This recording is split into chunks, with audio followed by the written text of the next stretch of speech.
네, 안녕하세요. 슬램KR의 신동원입니다. 오늘은 자율주행 온라인 스터디 두 번째 시간으로 자율주행을 위한 로컬라이제이션에 대해서 최윤규 이용희님께서 발표를 진행해 주실 예정입니다.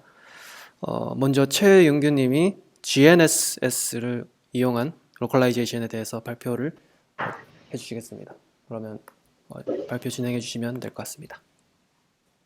네. 안녕하세요. 최윤규고요. 저는 이제 GNSS를 조사를 했습니다. GNSS가 뭔가 하면은, 이게 글로벌 내비게이션 세틀라이트 시스템이라고 위성을 사용한 그 위치 추정, 지상에서의 위치를 추정해주는 로컬라이제이션을 해주는 그런 시스템을 전체적으로 다 통칭하는 게 이제 GNSS고요. 이제 미국에서 만든 게 이제 GPS고, 그다음에 뭐 러시아나 뭐 유럽, 그다음에 뭐 중국, 인도, 뭐 일본 이런 데서도 각각 자기네 고유 망들을 가지고 있더라고요. 그러니까 GPS 자체가 이제 뭐 네브스타라는 이런 이제 그 미 공군이 만드는 그런 시스템에서 시작을 해서 지금 민간에게도 이제 공개되면서 이제 지금처럼 사용이 되고 있다고 하고요. 미군의 시스템이다 보니까 이제 다른 좀 약간 경쟁 관계가 될 수 있는 나라들이 자기네들의 고유 이제 시스템들을 만들어서 운영을 하고 있는 것 같습니다. 보시면 이제 GPS 궤도가 여기 마우스 포인터 보이시나요? 여보세요? 한번 옮겨 마우스 포인터, 보이시겠어요? 마우스 포인터 안 보이세요? 지금 보입니다. 그러면 보이세요? 마우스 포인터 보이세요? 네네. 예. 마우스 포인터. 그래서 이제 GPS 같은 경우에 궤도가 이제 22,200km 정도? 예, 지상으로부터 22,200km 정도 이제 떨어져 있는 궤도고, 뭐,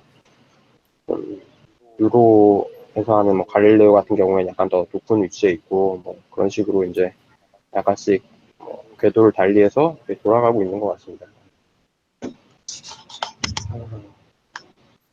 그래서 이제 위성을 사용을 해서 지상에 이제 한 점 위치를 결정을 하려면은 최소한 4개의 위성이 일단 보이는 위치에 지상에 있는 점이 이제 최소 4개의 위성이 보이는 점에 있어야 되는데 제가 이거 잠깐 보다가 이게 이런 그림이 있더라고요. 오른쪽에 있는 같은 그림이 있는데 그 되게 간단한 그 기하 원리인데 잠깐 그림을 이 사람이 잘못 그려놔서 잠깐 한동안 잠깐 헷갈렸거든요. 근데 오른쪽처럼 그리면 안 되는데 잘못된 그림이고요.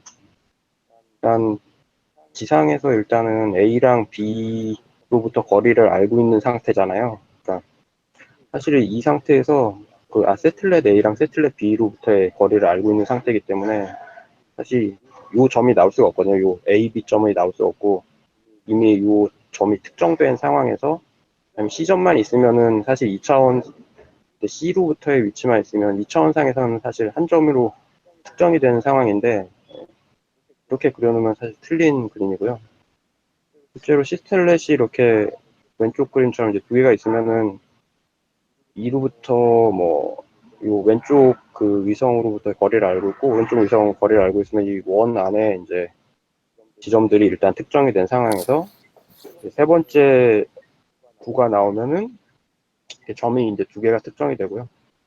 그 점 두 개 특정된 거에서 이제 하나가 더 들어오면 이제 맨 마지막 그 요점인지 요점인지를 이제 판단할 수 있게 돼서 이제 네 개가 나오는데, 이 그림은 좀 오해하기 굉장히 쉬운 그림인 것 같습니다.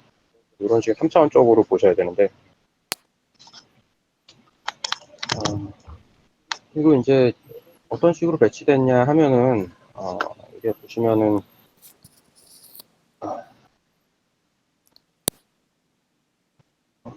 빨리 안 뜨네요.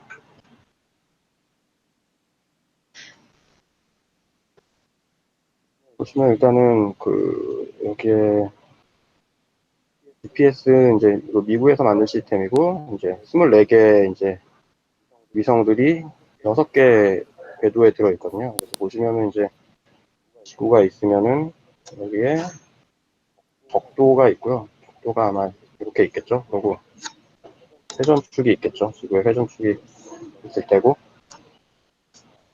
적도로부터 한 55도 정도 기울어져 있다고 하더라고요. 그래서 여기서 이제 기울기가 55도 정도 기울어진 축이 있는데, 실제로는 이게 회전을 하고 있는 거죠. 이렇게 주변으로.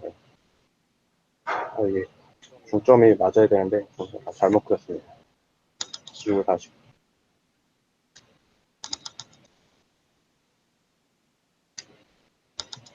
이게 55도죠. 그래서 요 안에 이제 궤도에 4개씩 있다고 합니다. 이제 하나 뭐, 중간격으로 아마 있겠죠. 뭐 정확하게 모르겠는데, 중간격으로 있을 것 같고, 이게 이제 궤도가 6개가 있는데, 실제로 보시면 이제 지구가 동그랗기 때문에, 요거를 위에서 보면은 이제, 여기서 회선축 여기면은 55도 기울어진 게 뭐 이렇게 돌아갈 거 아니에요. 이렇게 구형으로 돌아가고, 55도 기울어진 게 지금 6개니까, 3개씩, 3개씩 있으면 되나? 좀 그래야 되나? 이렇게 돌아가고, 이 사이, 간격을 좀 잘못 실패한 것 같은데, 뭐 어쨌든, 지금 하나, 셋, 넷, 6개니까, 뭐 이렇게 뭐 하여튼 등간격으로 6개 그리면 되겠죠. 네. 위에서 보면은 이제 6개가 해서, 순서적으로 보면 이렇게 좀 정신없게 돼 있는데, 실제적으로 이제 적도에 55도 기울어진 게, 링이 6개가 있고, 각 오빗에 4개씩 있어서 6, 4, 24에서 이제 24개가 돌아가는, 그런 시스템이라고 합니다. 그러면은, 대체적으로 어느 위치에서나 보거나 한 뭐 4대 정도, 4대 이상은 충분히 보일 것 같아요. 대략적으로 봐도.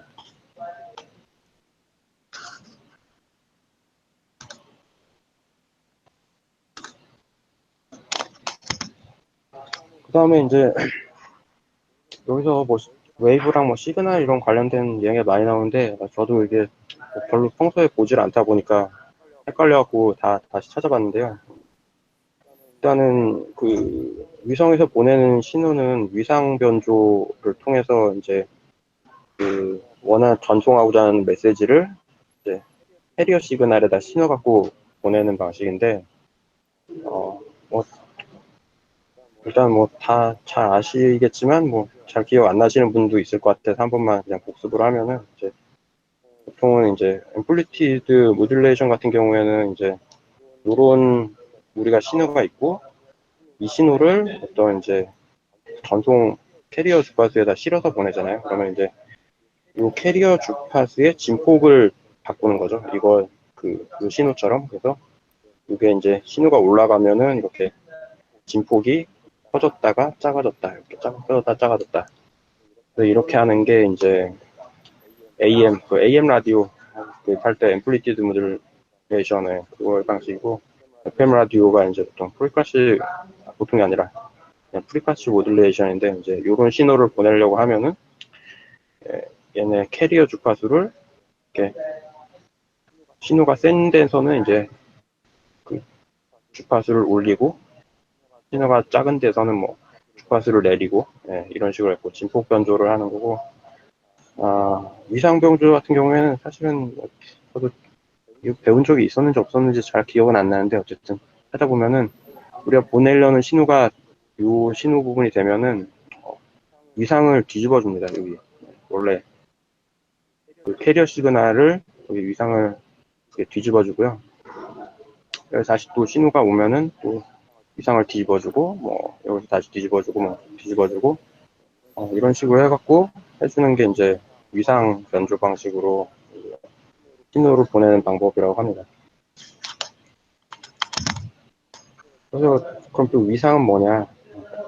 그 위상 찾아봤는데 인터넷에 요즘 뭐냐 찾으면 다 좋은 자료들이 많이 나오더라고요. 보면은 이제 요 각 점들이 그 신호들의 뭐라 해야 되지? 주파수 아니죠. 웨이브를 뭐라고 해야 되지? 제 웨이브를 어쨌든 웨이브의 그 위상 위치들이고요. 그래서 지금 이제 B랑 I가 같은 위상이고, 그래서 지금 C하고 같은 위상은 이제 H가 아니라 J입니다. 그래서 이게 왜 올라갔다 내려가는 데 있잖아요. C는 그러면 이제 H는 지금 올라가는 거라 안 되고 J는 이제 같이 내려가는 부분이니까 이제 같은 위상이고 C랑 J가 같은 위상이고 또 같은 위상까지의 거리가 이제 웨이브 렌스가 된다고. 그래서 B에서 I까지나 뭐 C에서 J까지나 어차피 길이는 같겠지만 어쨌든 이게 웨이브 렌스를 이제 같은 위상에서 같은 위상까지 길이를 이제 웨이브 렌스라고 한다고 합니다.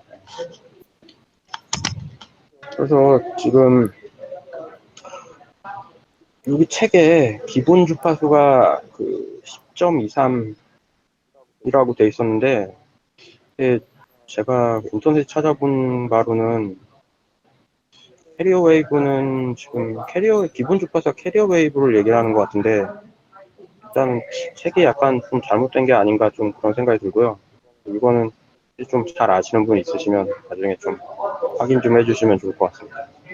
일단은 인터넷에 찾아본 데는 이제 10.23이라는 주파수는 없고 그냥 프레딩 코드는 1.023이라고는 있었거든요. 캐리어 웨이브는 이제 1575MHz가 있었고 그래서 이게 일단은 캐리어 웨이브니까 이 주파수에다 이제 우리가 보내고자 하는 뭐 스프레딩 코드라든지 아니면 내비게이셔널 데이터를 실어서 보내는데 이거를 여기서 이렇게 내려가는 위치에서 위상을 이제 뒤집어주고 올라가는 위치에서는 위쪽 위상을 뒤집어주는 것 같아요. 여기는 아래쪽 위상을 뒤집어주고 올라가는 위치는 다 위쪽 위상을 뒤집어주는데 내비게이셔널 데이터가 1일 때는 정방향으로 뒤집어주고 0이 되면은 이게 내려가는 데가 위쪽이 되고 올라가는 데가 다시 아래쪽이 되는 것 같습니다. 그래서 이런 디테일까지 아실 필요는 없을 것 같은데 그냥 보다 보니까 좀 앞에 부분은 꼭 자세하게 보게 되고 뒷부분은 좀 흐지부지하게 되더라고요. 근데 어쨌든 보다 보니까 뭐 이런 식으로 이제 사실 실어 보내는 것 같고요.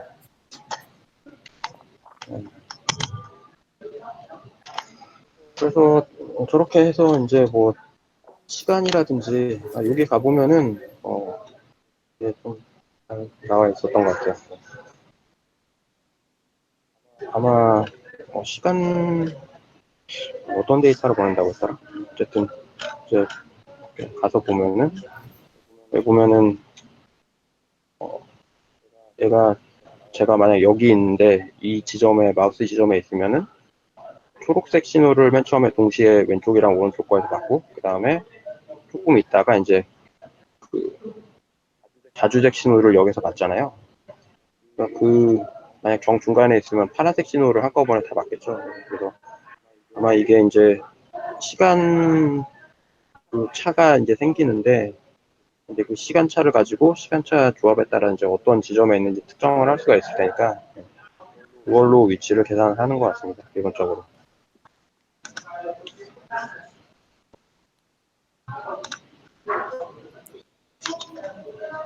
그래서 GPS 시그널에 들어가는 뭐 정보들은 이제 위성이 일단 6개 궤도가 있다고 그랬잖아요. 그래서 6개 궤도 중에 뭐 자기가 어떤 궤도에 있고 그거에 뭐 몇 번째 위상이냐 뭐 그런 것들이 정보가 들어가겠죠. 그래서 궤도 정보. 그리고 궤도가 이제 좀 떨리거나 뭐 그런 경우가 있나 봐요. 그리고 그런 게 좀 변경됐을 때 궤도가 좀 떨리거나 뭐 그러면 이제 그거에 따른 이제 궤도 속동 정보를 보내주는 것 같고요. 그다음에 이제 뭐 GPS 타임. 이거는 정확하게 뭐였는지 기억은 안 나는데 이건 나중에 제가 한번 확인해 보겠습니다. 그리고 위성에서 이제 위성의 시간 정보를 보낼 테고, 그 다음에 이제 이온층에 관련된 얘기가 뒤에 나오는데, 이제 이온층에 대한 정보를 같이 보내주는 것 같아요. 그리고 뭐 상태 정보, 뭐 이런 정보들을 이제 GPS 시그널에 실어서 보내고, 이걸 가지고 이제 지상에서 계산을 해서 이제 자기 위치를 이제 계산을 해낸다고 합니다. 그래서 여기에서는 이제 몇 가지 그 좌표계들이 있는데요. 이제 여기서 책에서 나온 거는 이제 크게 두 가지 좌표 시스템을 얘기를 하고 있는데 하나는 이제 스페이스 픽스드 해서 관성 좌표계. 근데 요거는 제가 좀 책에도 잘 안 나와 있고 인터넷에 찾아봤는데 좀 자료들이 서로 다르고 그래서 정확하게는 모르겠는데 일단 위성이 계속 움직이고 있잖아요. 그래서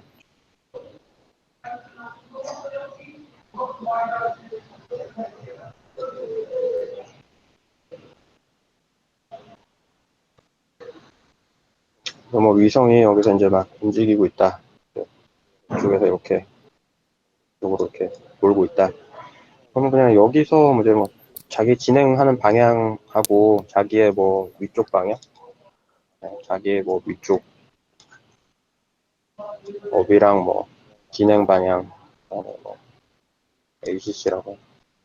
그다음에 뭐 이거랑 뭐 수직을 구하든지 뭐 그렇게 하고 방향 하나 또 잡겠죠. 그래서 그 위성을 기준으로 한 그 좌표계를 얘기를 하는 것 같아요. 근데 위성이 계속 돌고 있으니까 지상에 고정된 물체는 이제 계속 위치가 위성 기준으로는 계속 바뀌겠죠. 위성은 자기는 이제 고정되어 있다고 생각하고 그렇게 해갖고 계산된 좌표계가 스페이스픽스드 이너셜 리퍼런스 시스템인 것 같고요. 그 다음에 이제 얼스픽스드가 이제 사실 이제 중요한 거는 이제 얼스픽스드인데 지상에 이제 고정되어 있는 지상에서 이제 어떤 위치에 있는지 그걸 하려면은 지구를 기준으로 해서 이제 그 위치를 구해야 되잖아요. 그래서 하는 방법은 그냥 그리니치 천문대 지구 중점에서 그리니치 천문대로 이제 연결하는 방향이 이제 X축이고, 그리니치 좌우선하고 그 저기 뭐냐 적도, 적도선, 적도선 이제 지구가 회전하는 게 적도를 따라서 회전을 하니까 그 이제 그 위치로 이제 가는 게 X축이고, 그다음에 그 회전 중심축, 지구의 회전 중심축이 이제 Z축이고, 그다음에 이 두 개를 이제 크로스 프로덕트 하면 이제 그거에 각각 수직인 축이 나오잖아요. 그래갖고 그게 Y축이고 얘는 이제 오른손 좌표계로 되어 있는 시스템이고요.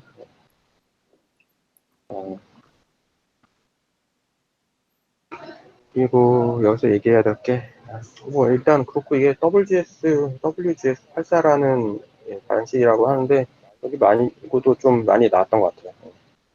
그래서 이 축을 기준으로 이제 XYZ 지구 표면에 이제 XYZ 값을 뭐 구할 수가 있겠죠.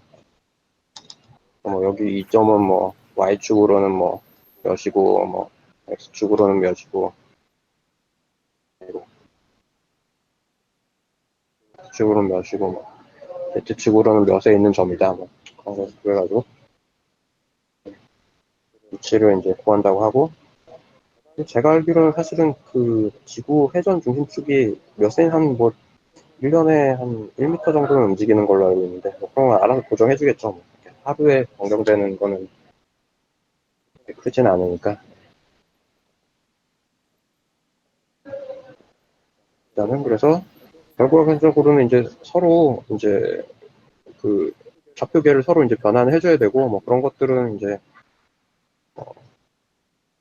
예전에 그 플랜스터디나 뭐 이런 데 많이 나왔던 내용인데 좌표계도 그렇고 한번 해주면 되겠죠. 근데 이게 이제 문제는 이제 이게 이상적인 상황에서는 깔끔하게 나오면 좋은데 여러 가지 원인으로 해서 이렇게 오차가 생기고요. 이제 그런 오차로 인해서 이제 최종 그 위치 계산하는 값도 오차가 많이 생깁니다. 또 어떤 요소들이 이제 오차를 만드는지 그런 내용에 대해 설명이 나와 있고요. 일단 첫 번째로는 이제 위성 시계 오차가 있습니다. 그래서 위성 시계가 뭐 빨라지거나 느려지거나 뭐 하면 그에 따라서 위성에서의 뭐 시간을 잘못 보낼 테고 그러면은 이제 그거에 따라서 계산하는 거리 계산도 잘못 나오고 그리고 이제 그거에 따라서 이제 거리 계산이 위성에서 자기 위치까지 거리 계산이 잘못 나오면은 이제 자기 위치 계산도 이제 떨어지겠죠. 그래서 한 10 나노세컨드 정도가 오류가 나면은 3m 정도의 계산 오차를 자기 위치를 로컬라이제이션 하는데 계산 오차가 발생한다고 하고요. 그 다음에 이제 궤도 오차. 위성이 어떤 궤도에 있다고 우리가 가정을 한 상태에서, 그러니까 우리가 위성의 위치를 안 상태에서 위성과의 거리를 알면 자기 위치를 특정을 할 수가 있는 거잖아요. 근데 위성이 원래 이 시간에 있어야 될 위치에 안 있는 거죠. 이제 그 궤도가 잘못되면은 위성이 궤도를 이탈하거나 뭐 궤도를 도는 속도가 변경되거나 생각보다 뭐 빨리 돌고 있거나 늦게 돌고 있거나 뭐 그런 게 생기면은 이거에 따른 우차가 생깁니다. 이거의 뭐 고정 방법은 치상 컨트롤 시스템 고정 신호로 해서 위성에 이거 제가 영어로 써놨는데 제가 모르는 단어네. 네, 한글로 왜 안 써놨지? 어쨌든 고정 신호를 보내서 이제 이 고정을 한다고 하고요. 이걸로 나타날 수 있는 오차는 이제 고정하고 나서 이제 최대 오차가 한 2.5m 정도 생긴다고 합니다. 그 다음에 이제 이온층 지연이라는 게 있는데 이거는 이제 지표로부터 한 30, 60km 정도 떨어진 영역에 이제 이온층이 있다고 하고요. 이오노스피어릭이라고 되어 있는데 이게 이온층을 얘기하는 것 같아요. 이오노스피어릭이라는 단어가. 네. 이게 이온이 뭐 알시다시피 뭐 정기적 성장을 가는 일자인데 이 층을 통과를 하면서 신호가 이제 속도가 느려지는 거죠. 그러니까 신호가 사실은 뭐 가는 거리가 일정하다는 가정하에 그 시간을 알면은 우리가 거리를 계산할 수가 있잖아요. 위성의 위치는 알고 있고 위성이 지금 뭐 나는 지금 1시였어 라고 딱 보냈는데 이게 1시였다고 하는 게 우리 지상에서 받아봤더니 뭐 1시 1초에 받았다. 그러면은 그 신호가 전파가 일단 가는 거리를 시간을 통해서 역산을 할 수가 있는 건데 이게 천천히 가게 되면은 이제 그만큼 오류가 생기겠죠. 그래서 이제 신호가 이제 천천히 오게 되고 대략 5m 정도의 오차를 만든다고 합니다. 그래서 앞에 오차보다 이온층의 오차가 좀 크고요. 그리고 이게 좀 문제가 되는 게 태양의 활동이라든지 연도, 계절, 시간, 위치에 따라서 이 지연되는 범위가 다르기 때문에 굉장히 정확한 영향을 파악하기 힘들다고 합니다. 앞에 보시면은 여기 이온스피어 정보를 같이 보내게 돼 있어요. 그래서 아마도 위성에서 이온층 자기가 있는 위치에서 뭐 이온층의 뭐 두께라든지 아니면 그런 거를 뭐 어떤 식으로라도 알게 되면은 이걸 같이 보내줘서 이걸 좀 보정할 수 있게 지상에서 보정할 수 있게 이렇게 해주고 있는 것 같습니다. 그리고 이제 대류층 지연이 있는데 여기는 이제 아마 이런 식으로 돼 있을 것 같아요.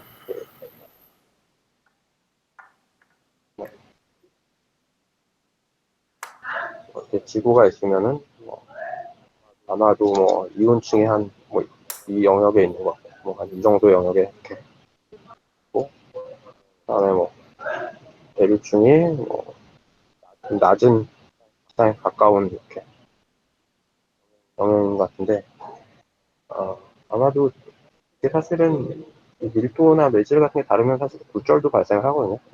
신호가 가면은 이걸 이렇게 꺾이고 막 다시 꺾이고 이런 식으로 들어가는데 속도만 바뀌는 게 아니라 그런 것도 알아서 뭐 보정을 하겠죠. 그래서 이제 대류층 지연이 있고 GPU와 가까운 이제 대류층에서도 이제 지연이 발생을 한다고 하고요. 또 요거 이제 뒤에 나오는데 RTK GNSS라는 방식이 있는데 이런 방식으로 보정을 한다고 합니다.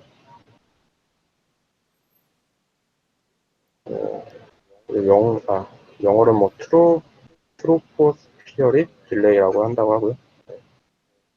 영향 요소는 뭐 습도, 온도, 대기압에 따라서 발생을 하고 오차 범위는 뭐 생각보다 크지는 않은 것 같아요. 0.5m. 그러니까 앞에 오차보다는 이제 크진 않고요. 그 다음에 이제 멀티패스 에러 같은 경우에는 빌딩이 이렇게 서 있으면은 빌딩이 있고 여기 자동차가 있어요. 그러면 신호가 올 때 뭐 직접적으로 오는 신호가 있고 이렇게 반사돼갖고 이렇게 들어오는 신호가 있는데 이런 것 때문에 오류가 생기죠. 네. 그래서 이걸로 생기는 오차 범위가 한 1m 정도 된다고 합니다. 요 신호가 맞는 신호인지 요 신호가 맞는 신호인지 뭐 이렇게 정확하게 알 수 없을 것 같고 뭐 둘 다 처리하게 될 수도 있을 것 같고 어떤 식으로 처리하는지 뭐 정확히는 잘 모르겠는데 이런 걸로 오류가 많이 생기더라고요. 그런데 이제 저는 VR 쪽을 하는데 어, 한 여기서 나온 내용하고 VR도 사실은 이제 위치를 그 HMD의 위치라든지 뭐 컨트롤러의 위치라든 걸 추정해야 되는데 거의 같은 내용들이 다 생기는 것 같아요. 뭐 대류나 뭐 이런 건 없지만 멀티패스라든지 아니면은 뭐 IMU 에러 보정이라든지 이런 거는 네, 그냥 규모만 달랐지 VR에서 다 생기는 내용이라 좀 익숙한 내용이긴 한데 뭐 일단 그렇다고 합니다. 그래서 이 범위는 이제 1m 정도의 오차가 난다고 하고 뭐 수신기 노이즈 뭐 이런 걸로 한 0.3m 정도의 오차가 난다고 합니다.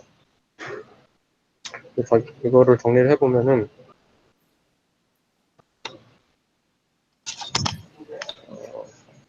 플러스 마이너스에 아까 범위가 그러니까 사실은 더 크다고 할 수는 있을 것 같아요.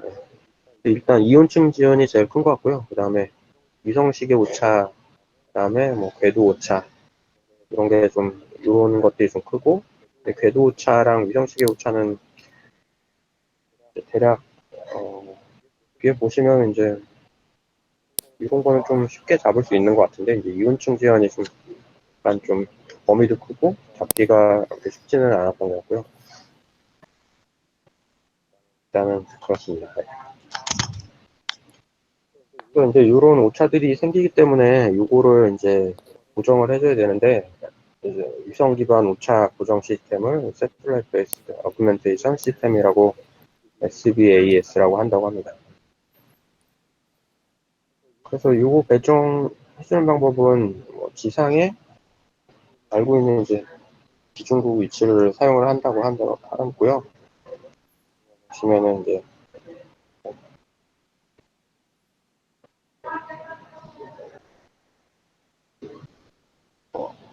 예를 들어 지구가 있고 위성이 있고 그다음에 뭐 지상에 위치를 알고 있는 뭐 지점들이 몇 개가 있다. 이러면은 사실 위성 위치가 일단 정확하다는 가정하에 그 거리들을 다 알고 있잖아요. 실제로 이 기준국에서 신호를 받아봤더니 또 A라는 거리가 아니라 A보다 뭐 긴 거리가 나왔다든지 아니면 A보다 짧은 거리가 나왔다든지 계산을 해봤다면 그러면 이제 기준국에서 그 오차를 가지고 컴퓨팅 센터에 보내서 뒤에서 이제 다시 설명이 나오는데 이제 차분 보정값을 구한다고 하고요. 이제 그걸 가지고 이제 뭐 이게 숫자보다 뭐 A보다 뭐 길게 나왔다. 그럼 이온층을 통과를 하면서 이 전파가 속도가 느려져서 실제적으로는 뭐 1초 만에 통과해야 돼서 뭐 거리가 1초 동안 뭐 전파가 오는 거리가 돼야 되는데 1.2초 동안 통과를 해서 딜레이 때문에 1.2초 때문에 통과를 해서 그게 더 길게 계산이 됐다. 그러면 이제 뭐 그런 걸 고정을 해가지고 인터그램 메시지를 만들어서 정지 궤도 위성에 보낸다고 합니다. 정지 궤도 위성은 뭐 제가 알기로는 이제 지구랑 같은 속도로 회전을 하는 거죠. 그래서 여기 우리나라가 있고 우리나라 위에 이제 있는데 지구가 회전을 할 때 같은 속도로 회전하니까 그리고 이제 우리나라 위에 있는 그런 위성이죠. 항상 같은 위치에. 이런 정지궤도 위성한테 전송을 한 다음에 그거를 GNSS 메시지에 덮어써서 뭐 쟤를 전체로 브로드캐스트 한다. 한다고 하고요.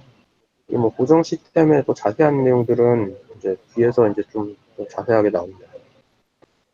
뭐 정지궤도 위성을 통해서 뭐 광범위하게 안전하게 전달 할 수 있다. 그런데 예, 이렇다고 하고요. 예. 그리고 이게 요 오차 보정 시스템 같은 경우에는 이렇게 GNSS 같은 경우에는 나라마다 뭐 여러 가지 방식이 있는 것 같은데 오차 보정 시스템 같은 경우에는 이제 세계 표준이 있어서 이제 서로 다 연동이 가능하다고 합니다. 네. 대부분 이제 GNSS 싱글들은 SBAS 기능을 제공해가지고 이제 이걸 통해서 좀 더 보정을 하면은 이제 정확한 자기 위치가 나오죠. 그 오류 앞에서 얘기한 오류 값들이 좀 어느 정도 제거된. 어, 그래서 이게 국가별로 시스템들은 있는데 일단은 표준이 있기 때문에 이거는 이제 다 서로 연동해서 쓸 수가 있는 것 같아요. 그게 뭐 나라마다 여러 가지 다 있고요.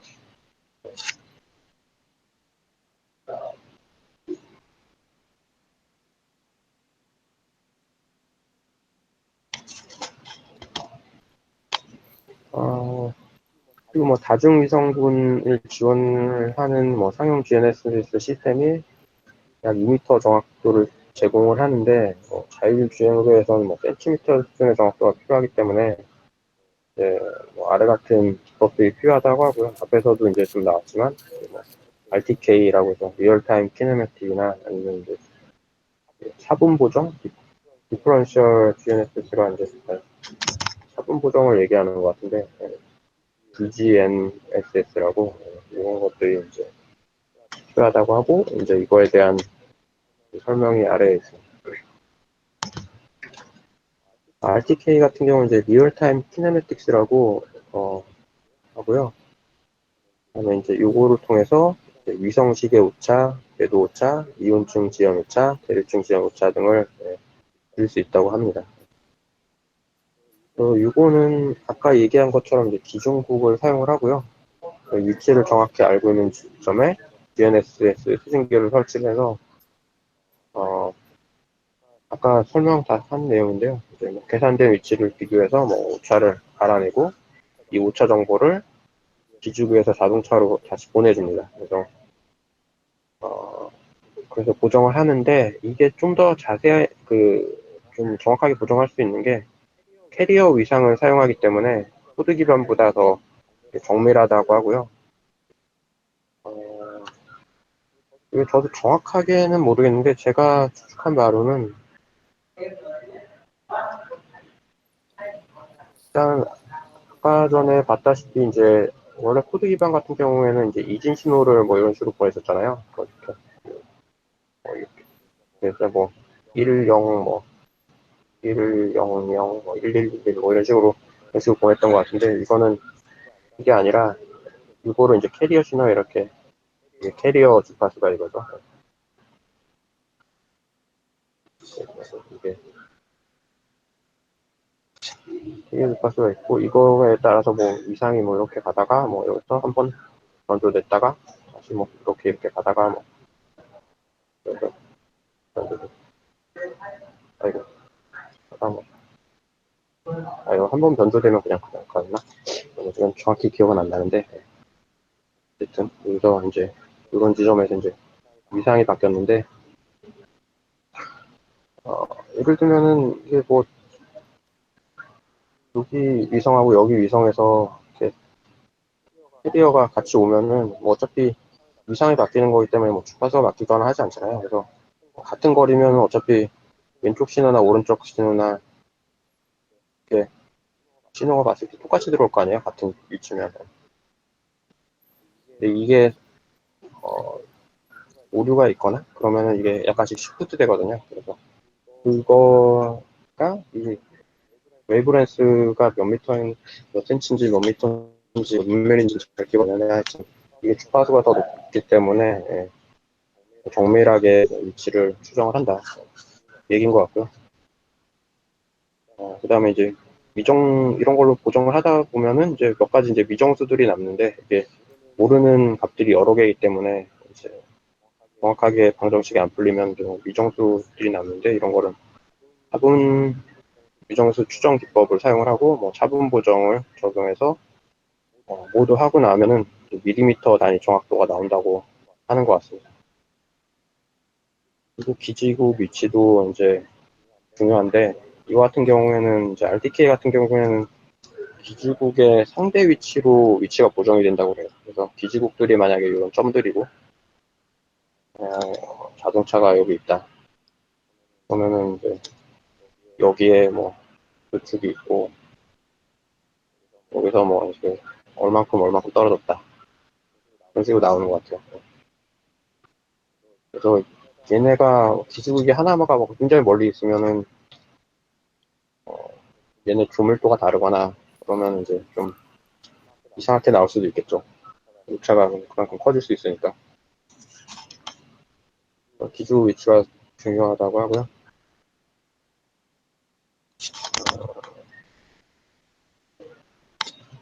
어, 위치를 아는 이제 기준국들에서 이제 오차를 계산을 해서 이거를 이제 차량에 보내줘서 이걸 기반으로 자기 이제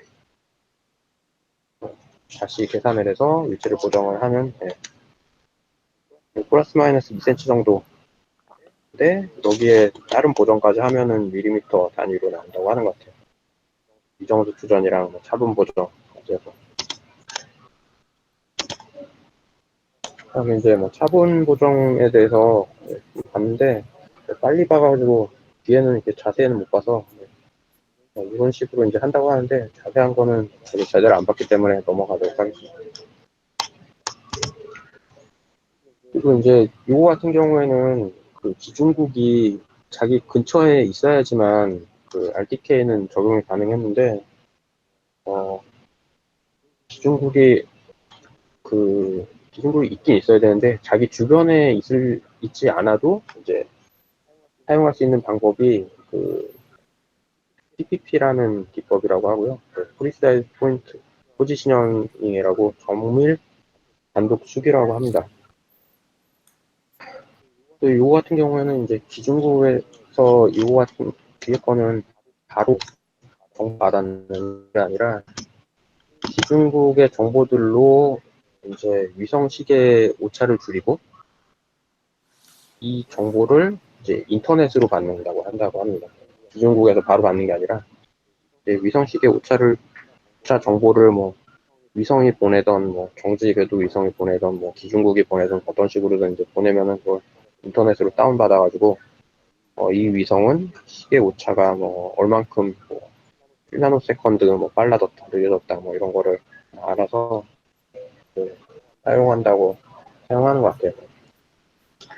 그리고 뭐 이중 주파수 GNSS를 통해서 이온층 1차 오차를 제거한다고 하는데 책에도 그냥 간단하게 나와 있었고 제가 디스코는 자세히는 못 보고 책에 너무 그냥 내용이 없는데 아마 참고 자료 보면 좀 내용이 있을 것 같긴 한데 뭐 이렇게 제공을 한다고 하고요. 그다음에 여기서도 이제 참고 자료만 나는데 그다음에 UMB 모델로 대유층 오차를 보정을 하고 그다음에 기타 미지수 추정을 해서 뭐 대유층 지연을 뭐 측정을 해서 최종적으로 이제 센티미터 장학등을 받게 되고 이 값들을 업데이트할 때 이제 확장 칼만 필터를 사용해서 업데이트를 한다고 합니다. 그리고 이 RTK와 달라는 이제 기준국의 상대적인 위치가 아니라 그냥 아마 지구 아까 좌표 위에 있잖아요. 지구 레퍼런스 시스템에서의 그냥 절대 위치 X, Y, Z 값으로 아마 나오는 것 같고요.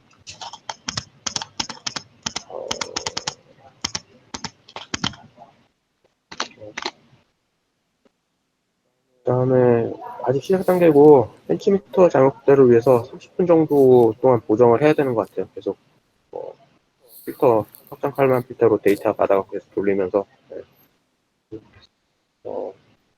아직은 좀 기중국이 주변에 없어도 되는 건 좋지만 기중국을 이제 설치하려면 돈이 드니까 아니면 뭐 아프리카나 뭐 이런 데가 있으면 이거는 뭐 얼마 많이 돼 있는 것 같은데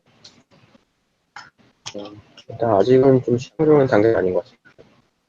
없어도 된다는 점이 일단 좋다고 하고요. 주변에 그래서 방식은 비슷한데 여기 인터넷이 들어가는 이게 좀 다른 것 같아요. 인터넷이 들어가고 기준국에서 바로 받는 게 아니라 인터넷을 통해 이제 받아서 보정한다.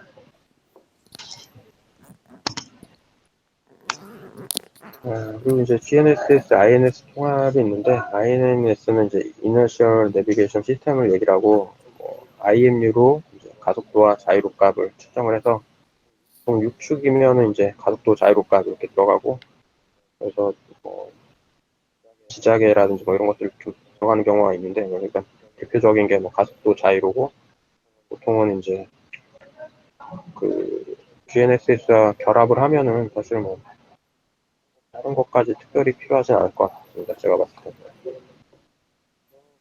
가속도계는 이제 3축에 대해서 XYZ에 대해서 어느 방향으로 가속을 하는지 그런 것들이 나올 테고요. 그러면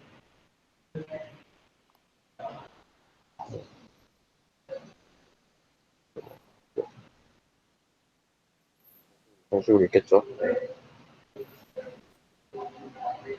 그래서 이런 식으로 있으면 뭐 이쪽으로 얼마나 가속되느냐. 이제 자이로 같은 경우에 이제 여기서 어떤 식으로 이제 회전이 되느냐.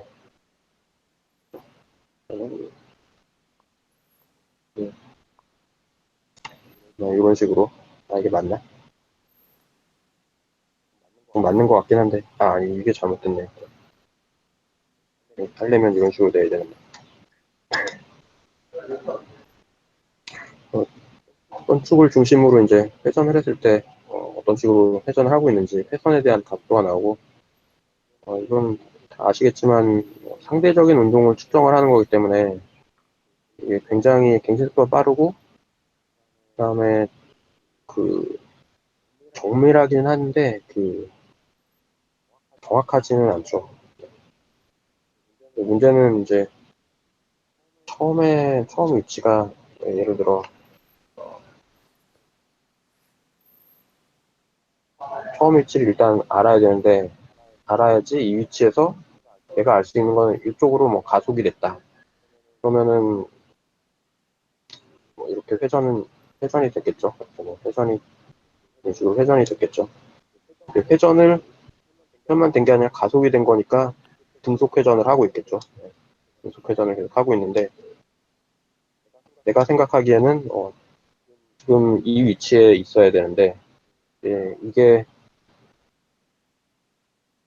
그 차들이 약간씩 누적되다 보면은 결국은 이제 실제로는 이 위치에 있는데 이 센서로 받은 값으로 가속도로 계산을 해보면 제가 여기 위치에 있는 걸로 이제 잘못 계산을 하고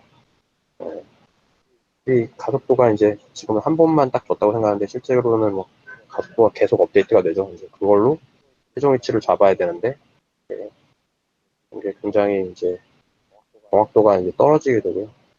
근데 순간순간 봤을 때는 이제 굉장히 자주 업데이트되고 정밀하기 때문에 이 값들을 보정해주는 그 위성 신호처럼 절대 위치를 잡아주는 이런 신호랑 같이 쓰면은 이제 정밀하면서 정확하게 좀 포지셔닝을 할 수 있겠죠.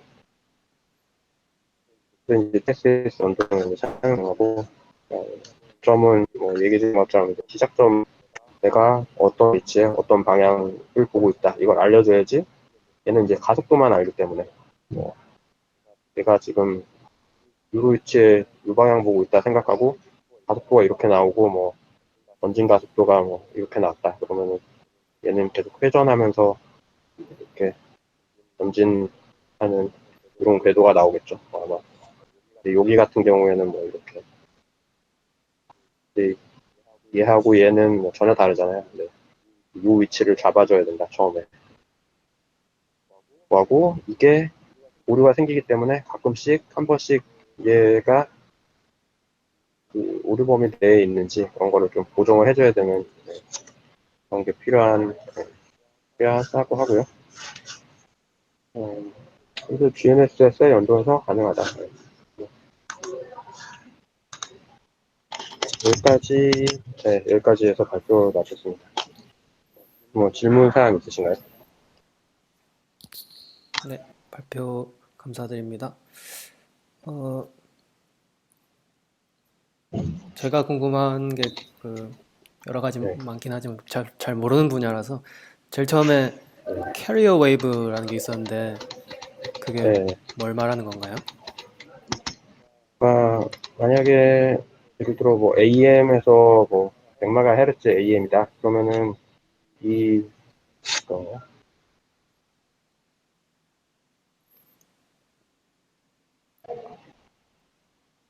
이 주파수가 100MHz라는 거죠. 그러면 이제 뭐, 한 100Hz라고 해볼게요. 그럼 호당 100번 웨브렌 네. 요거가 100번 반복된다. 네. 거고요. 네. 그러니까 요거에다가 요 신호를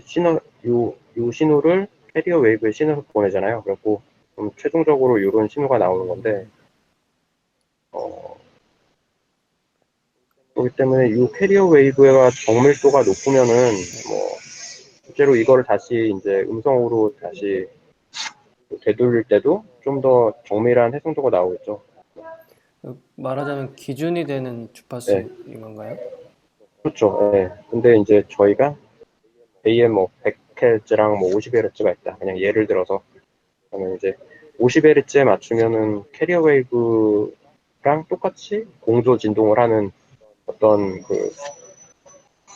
저기 뭐냐 이 주파수만 받아들이는 뭔가 그런 장치를 쓸 거 아니에요. 네. 네. 그래서 50Hz에 맞추고 이제 받으면은 이런 100Hz는 안 받고 50Hz로 진동하는 그 전법만 받는데 거기서 이걸 다시 이제 요 상태로 되돌리는 게 이게 복조인가요? 요렇게 가는 게 전적으로 이렇게 하는 게 복조인가? 저도 잘 기억은 안 나는데 저도 뭐 이렇게 좀 화학 관련해서는 크게 배운 건 없고 그냥 여기저기 주워 본 거밖에 없어서 네. 네, 음, 알겠습니다. 좋습니다. 네. 그리고 한 가지 조금 궁금한 게 네. 10페이지에서요. 네. orbit error라고 궤도 오차가 있었는데 네. 이게 위성의 궤도 이탈이 궤도를 이탈하면은 위성이 네. 튀어나가는 걸 말하는 건가요? 그러니까 이게 책에는 궤도 이탈이라고 되어 있는데 네, 실제적으로 진짜 이탈하는 게 아니라 네. 약간은 뭐 속도가 약간 빨라지거나 약간 느려지거나 그런 것도 포함을 할 수 있을 것 같고요. 아, 약간 이탈을 해도 다시 원상태로 돌아올 수 있잖아요. 네, 돌아올 수 있고 아, 이게 약간 오른쪽으로 뭐 정면으로 가야 되는데 그리면은 예를 들어 이게 정상 궤도 방향이고 실제 위성이 뭐 예를 들어 약간 오른쪽으로 갔다 그러면 다시 약간 이런 식으로 이렇게 고정하면서 자기가 정상 궤도로 다시 돌아올 거 아니에요. 네, 네. 이런 뭐 떨림이라든지 뭐 이런 것들이 있을 수 있겠죠. 아, 이걸 협동으로 얘기하는 건지 정확히 모르겠는데 알겠습니다. 완전히 튀어나가진 않겠죠. 자기가 제어 시스템이 있으니까. 그렇군요.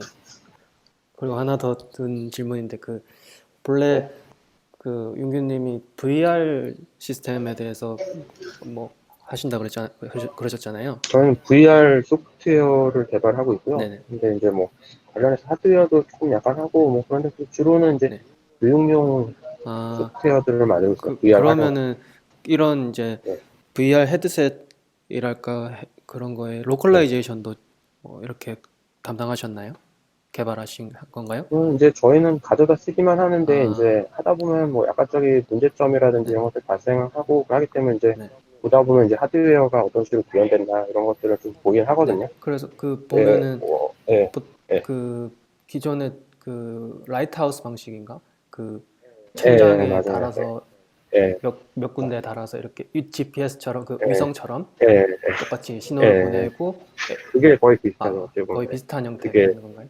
멀티패스 에러도 거기서 나오고. 음, 그래서 이제 반짝반짝이는 표면 위에 그 센서를 만들 수가 있거든요. 따로 네. 그냥 컨트롤러 만들 수 있는데 그런 경우에 이제 반짝이는 표면이라든지 아니면은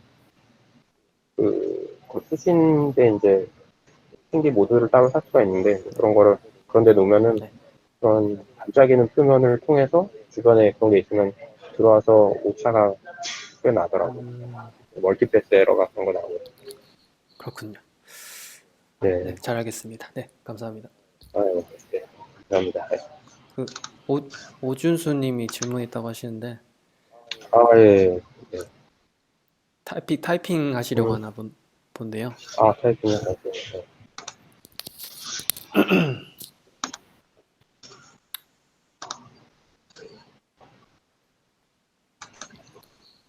네, 말로 하셔도 되고, 타이핑 하셔도 되고요. 조금 기다렸다가 질문 하시면, 네.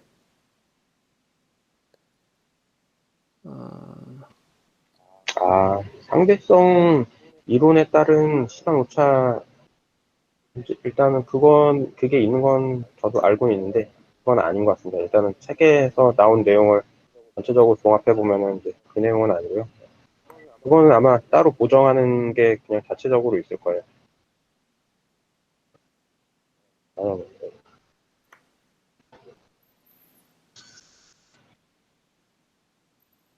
네.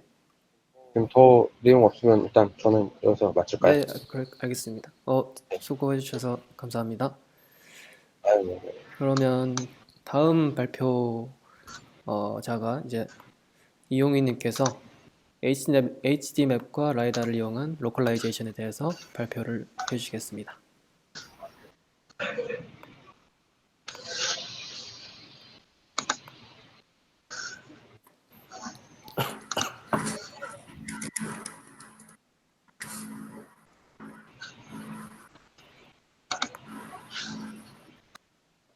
화면 잘 보이시나요? 잠시만요.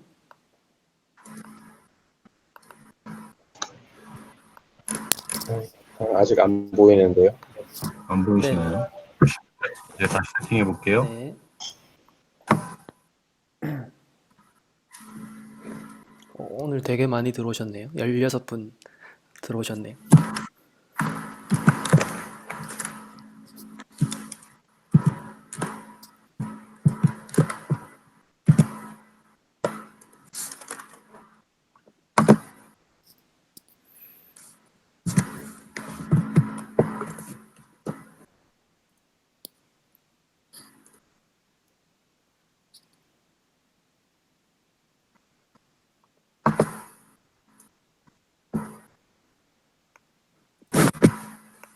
지금은 어떠세요? 네, 지금은 지금 보입니다. 제 화면 보이시나요? 네네. 잘 보입니다. 네, 그러면 바로 시작하겠습니다. 네. 예, 저는 오늘 그 자율주행을 위한 로컬라이제이션 기법 중에서 라이다와 HD맵을 이용한 로컬라이제이션에 대해서 발표하게 된 이용입니다. 오늘은 먼저 이제 라이다에 대해서 간단하게 소개해드리고, 그 다음에 HD맵에 대해서 이야기해드린 다음에, 라이다와 HD맵을 이용해서 어떻게 로컬라이제이션을 하는지 순서로 설명드리겠습니다. 로컬라이제이션이라는 기법은 결국 자율주행 자동차의 위치를 실시간으로 정확하게 알아내기 위한 기법인데요. 당연히 자율주행을 위한 가장 기본적이자 또 핵심적인 테스트가 될 수 있고요. 로컬라이제이션 또는 이제 인지라고도 볼 수 있는데 이런 차량 위치에 대한 정확도를 높이기 위해서 상당히 많은 센서 조합 그리고 기법들에 대한 연구 개발이 진행되고 있습니다. 좀 전에 발표해 주신 GNSS뿐만 아니라 라이다나 HDMF 그리고 카메라를 이용한 비주얼 오도메트리 그다음에 또 IMU와 같은 이너셜 센서를 이용한 데드 레코닝, 또 필름 오도메트리 이런 여러 가지 센서들이 사용이 되고 있고요. 잘 아시는 키티 데이터 셋 같은 경우에도 이런 여러 가지 GPS IMU, 그다음에 라이다, 그다음에 스테레오 카메라 두 개의 셋 이런 구성들을 이용해 가지고 실제로 이제 주행 환경에 대한 정보를 로우 데이터로 획득하고 그것들을 이용해서 위치를 추정하고 위치 정확도를 계산하는 그런 데이터셋을 제공하고 있습니다. 이렇게 여러 가지 센서가 있는데 이제 그 각 벤더마다 또 조금씩 이렇게 다른 센서 구성을 가져가긴 합니다만 현재 대부분의 상용 자율주행 자동차들이 라이다 그리고 HD맵을 이용해서 로컬라이제이션을 수행하고 있고요. 구글의 웨이모라든가 우버 또 여기 라이다가 달려있는 것들을 보실 수가 있고 그 다음에 바이두나 국내에서 KT 같은 경우에도 이런 라이다 시스템을 이용해 가지고 자율주행 자동차를 만들려는 시도들을 하고 있습니다. 최근에 테슬라에서 이제 라이다는 필요 없고 카메라만 가지고도 자율주행을 할 수 있다라는 이런 발표와 함께 또 본인들이 그런 것들을 실현해낸 자동차를 발표하기도 했는데 어떤 그거에 대해서 제 개인적인 견해는 뒷부분에서 잠깐 말씀드리도록 하겠습니다. 먼저 라이다라는 센서에 대해서 소개해드리겠습니다.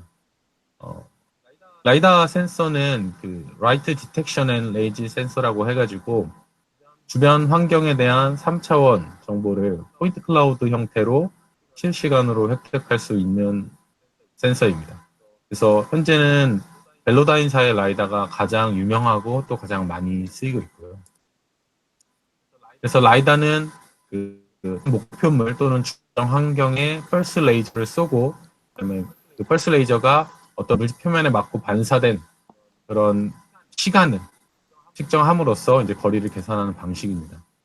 또 책에서는 크게 그 타임 오브 플라이트 방식이랑 그다음에 페이지 시프트 방식에 대해서 소개를 하고 있는데 기본적으로는 그 LD라고 불리는 레이저 송신부에서 광학 렌즈를 통해서 이제 빔을 투사하고 그다음에 대상물에서 그것들이 반사돼서 온 것들을 레이저 수신부에서 받았을 때 이 가까운 것들은 더 빨리 돌아올 거고 그다음에 멀리 있는 것들은 더 늦게 돌아올 거고 근데 이제 빛의 속도는 일정하기 때문에 이런 것들을 이용해서 각 물체까지의 이제 거리를 측정하는 방식인데 이렇게 들어온 수신된 신호의 어떤 시간 차이를 가지고 이제 거리를 측정한다는 것들은 동일한데 그것들을 그냥 단순하게 시간으로 측정해서 할 건지 아니면 어떤 임상 변화를 이용해서 측정할 건지에 대해서 약간의 차이만 있습니다. 기본적인 동작 원리는 같다라고 보시면 될 것 같습니다.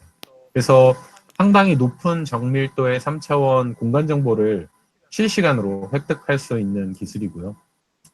초기에는 이제 비행기에서 뭐 항공 지도를 제작하거나 또는 대기나 기상 환경을 측정하는 이런 어플리케이션에서 주로 아주 고비용의 라이다들이 사용이 되었었고 이후에 이제 센서 모듈들과 이런 것들이 소형화되고 좀 더 저렴해지면서 일반적인 뭐 선박이나 아니면 비행기 이런 것 또는 건축물 같은 것들을 역설계하는 데 사용하기도 하고 최근에는 이제 여전히 비싸긴 하지만 자율주행 자동차에 올릴 수 있을 만큼 또 작아지고 가격도 점점 이제 줄어들고 있는 상황입니다.